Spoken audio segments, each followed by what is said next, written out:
నమస్కారం, welcome to Suman TV. నేను గీతాంజలి. ప్రస్తుతం మనతో పాటు శ్రీ శ్రీ శ్రీ ఆనంద శివకామేశ్వరి సన్నిధానం పీఠాధిపతులు, అమ్మవారి ఉపాసకురాలు శ్రీ శ్రీ శివకామేశ్వరి ఆనందమయ్య అమ్మ ఉన్నారు. మాతాజీతో మాట్లాడదాం.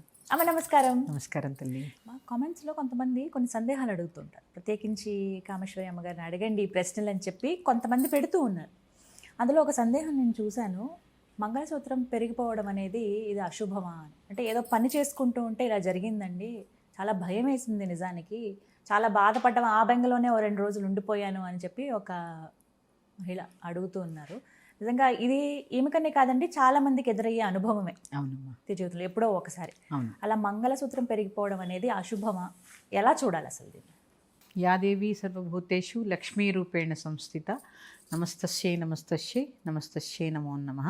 సుమన్ టీవీ వీక్షిస్తున్న ప్రేక్షకులందరికీ శ్రీమాత్రే నమః. మంగళసూత్రం పెరగడం అది కొన్ని సందర్భాల్లో అశుభం ఏం కాదమ్మా. ఎందుకంటే మనం దారంతో కట్టుకుంటాం కదా మంగళసూత్రాలని. మనం స్నానం చేస్తున్నప్పుడు అట్లా అది దాన్ని ఏమంటారు, చీకిపోతూ ఉంటాయి, పలచబడిపోతూ ఉంటాయి, నానిపోయి ఒక్కొక్కసారి ముడి గట్టిగా లేకపోయినా ఊడి కింద పడిపోతూ ఉండొచ్చు. దాన్ని పెద్ద అశుభంగా పరిగణించి మనసు పాడు చేసుకోవాల్సినంత పని లేదు. కాకపోతే ఆ మంగళసూత్రాన్ని తీసేసి బోసిమెడతో మాత్రం ఉండకూడదు. ఖచ్చితంగా ఒక పసుపు కొమ్ము, మళ్ళీ అవి అల్లుకొని కట్టుకునే వరకు ఒక పసుపు కొమ్ముని ధారణ చేయాలి మెడలో, ఖచ్చితంగా అమ్మ. ఇది చూడండి, మంగళసూత్రాలు కొత్తవి చేయించుకోవడానికి ఇస్తూ ఉంటాం అరిగిపోతే, అప్పుడు కూడా మెడలో చక్కగా పసుపు తాడులో పసుపు కొమ్ము వేసుకుని మెడలో వేసుకున్నాకే ఆ మంగళసూత్రాన్ని తీయాలి. అది కూడా భర్తే తీయాలి అనే నియమం ఏంటి అంటే, అందుబాటులో ఉంటే వారు తీయవచ్చు, లేదా అందుబాటులో లేరు, మీరే పసుపు కొమ్మ కట్టుకుని మీరు తీసి దాన్ని రిపేర్ చేయించుకోవచ్చు. మళ్ళీ బాగు చేయించారనుకోండి అమ్మ, మళ్ళీ అలా మంగళసూత్రం తమంతట తామే వేసుకోవటం కూడా మంచిది కాదు అని అంటున్నారు. ఇది ఎంతవరకు నిజమమ్మా? అంటే ఆయన ఇప్పుడు ఏ క్యాంపుల్లోనే ఉన్నారనుకోండి, ఓ నెల 2 నెలలు అప్పుడు ఏం చేస్తారు, పసుపు కొమ్మతో ఉండలేరు కదా. అందుకని ఎక్కువ ఆలోచించకుండా చక్కగా ఎక్కడున్న మనసులో ఒకసారి తలుచుకొని వారికి నమస్కారం చేసుకుని మీరు ఆ మంగళసూత్రం ధరించిన తర్వాత పసుపు కొమ్ము బయటికి తీయాలి. కానీ భర్త ఉన్నప్పుడు మాత్రము వారి చేత వేయించుకొని లేదా వాళ్ళ కాళ్ళకి నమస్కారం చేసుకొని ఆశీర్వాదం తీసుకోవడం అనేది చాలా ఉత్తమమైన పని. ఎందుకంటే మనకి మంగళసూత్రం వచ్చిందే వారి ద్వారా కదమ్మా. అందుకని ఆ నియమం పాటిస్తే మంచిది. కాకపోతే ఒకటి ఏంటంటే అమ్మ, ఎప్పుడైనా పెరిగిపోతే మాత్రం దాని గురించి మనసు పాడు చేసుకుని ఏదో అయిపోతుంది, ఇది ఇలా అయిపోయింది, ఇది ఇలా అయిపోయింది, అసలు అలాంటి శంకలు అవసరం లేదమ్మా. కొన్ని జరుగుతూ ఉంటాయి. ఇప్పుడు పూజ చేస్తూ ఉంటాం, ఒక్కొక్కసారి దేవుడి విగ్రహాలు తిరగబడుతూ ఉంటాయి. తిరగబడినంత మాత్రం ఏమి ప్రమాదం రాదు. అది ఏదో అంచుని నిలబెట్టడమో ఏదో జరిగి ఉంటుంది, మనం సర్దుకుంటున్నప్పుడు చివరికి రావడం.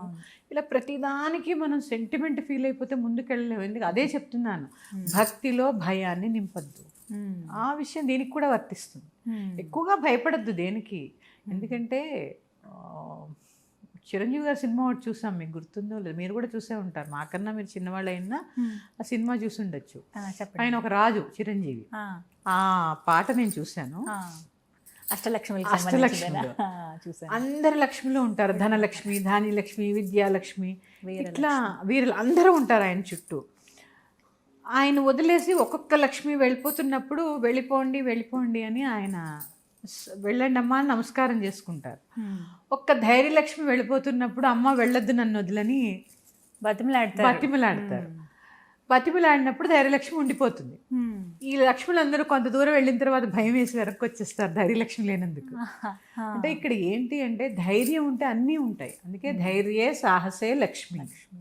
అందుకని ఎక్కువగా అపోహలు ఆందోళనలకి పోకుండా ముందు మీ మనసు చెప్పిన మాట వినండి.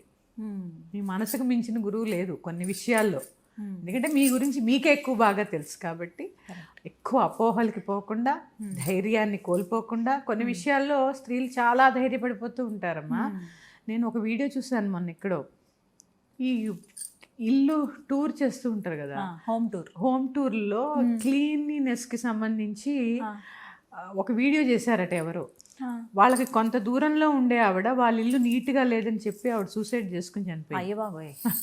ఇలాగ ఎందుకంటే అమ్మా, మాధ్యమాలు మనిషి మీద చాలా ప్రభావాన్ని చూపిస్తూ ఉన్నాయి. అందుకని ఇలాంటి సందర్భాల్లో మనం వీలైతే వాళ్ళని కాస్త ఎడ్యుకేట్ చేయడానికి ప్రయత్నం చేయాలి తప్ప ఇంకా అధపాతాళానికి తొక్కకూడదు. అమ్మ ఈ పద్ధతి కేవలం మంగళసూత్రం వరకైనా మెట్టెల విషయంలో కూడా అదే విధంగా ఉంటుందా? మెట్టెలు మార్చటం లేదమ్మా, మెట్టెలు ఒకటి ఉన్నప్పుడు ఒకటి ఇంకోటి ఎలా పెడతాం, పెట్టలేము. పైగా మెట్టెలు మనం తీయక్కర్లేదు, పెట్టినవి ఖాళీ బిగుసిపోతాయి. అవి అరిగిపోయినప్పుడే దానంతటా విరిగిపోతాయి. విరిగిపోయినప్పుడు వెంటనే తీసి మార్చి కొత్తవి పెట్టుకోవచ్చు. ఇప్పుడు మంగళసూత్రానికైనా ఇప్పుడు మార్చేటప్పుడు లేకపోతే సరే బాగు చేయించడానికి ఇచ్చారు, తర్వాత మళ్ళీ వేసుకునేది తిథి నక్షత్రం వారం ఇవన్నీ కూడా చూసుకోవాలమ్మా. ఎందుకంటే మంగళవారం శుక్రవారం కాకుండా తారాబలం ఉంటుంది. నక్షత్రం తెలిస్తే తారాబలము, సంధ్య వేళలో కాకుండా చక్కగా పూజ చేసుకున్న తర్వాత భోజనం చేసుకున్న తర్వాత కూడా మార్చుకోవచ్చు. భోజనం అయ్యాక కూడా మార్చుకోవచ్చు. సంధ్య వేళ మాత్రం దాన్ని ఆ సమయం కాకుండా ప్రదోషకాలం కాకుండా తీయకూడదు. మంగళ శుక్రవారాలు కాకుండా వేసుకునే టైం కూడా ముఖ్యమే కదమ్మా?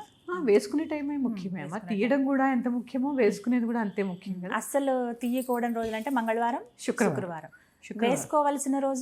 వేసుకోవాల్సిన రోజులు ఎప్పుడైనా వేసుకోవచ్చు. అంతేనా? మంగళవారం అయినా పర్వాలేదు. కట్టేసి ఉంటే మంగళవారం కూడా వేసుకోవచ్చు. మార్చుకోకూడదు. కాకపోతే మంగళవారం ప్రత్యేకంగా మార్చుకోకూడదు. దానంతట అది పెరిగితే మనం పసుపు కొమ్ము తీసి ఇంకా తీయాలి తప్పనిసరి. కానీ మంగళవారం ప్రత్యేకించి ఆ కొత్తవి తెచ్చుకొని పాతవి తీసేసి మాత్రం కట్టుకోకూడదు. మంగళవారం శుక్రవారం కూడా నిషిద్ధము. ఎందుకంటే మన పెద్దలు చెప్పినవి కొన్ని పాటించాలి కదమ్మా, ధర్మాన్ని నిలబెట్టాలి. కాబట్టి నేను ఎక్కువ అపోహలకి పోకుండా ఎప్పుడైనా పెరిగితే ఏం పెద్ద అశుభం ఏం కాదమ్మా. అవి దారాలు కూడా నలిగిపోయి ఉంటాయి కదా, చాలా రోజులు అయిపోతుంది కొంతమందికి, సంవత్సరాలుగా ఉండుంటాయి మెడలో. ఇలాంటివన్నీ కూడా ఉంటాయి కాబట్టి ఎక్కువగా బాధపడకుండా మీ వీలు చూసుకొని, భర్త దగ్గరలో ఉంటే ఆయన చేత వేయించుకొని ఆయన చేత నమస్కారం తీసుకోండి. లేదు దూరంగా ఎక్కడో క్యాంపుల్లో ఉన్నారు మీరే వేసుకోండి. ఇప్పుడు ఉన్నాయిగా వీడియో కాల్లో నమస్కారం చేసుకోండి.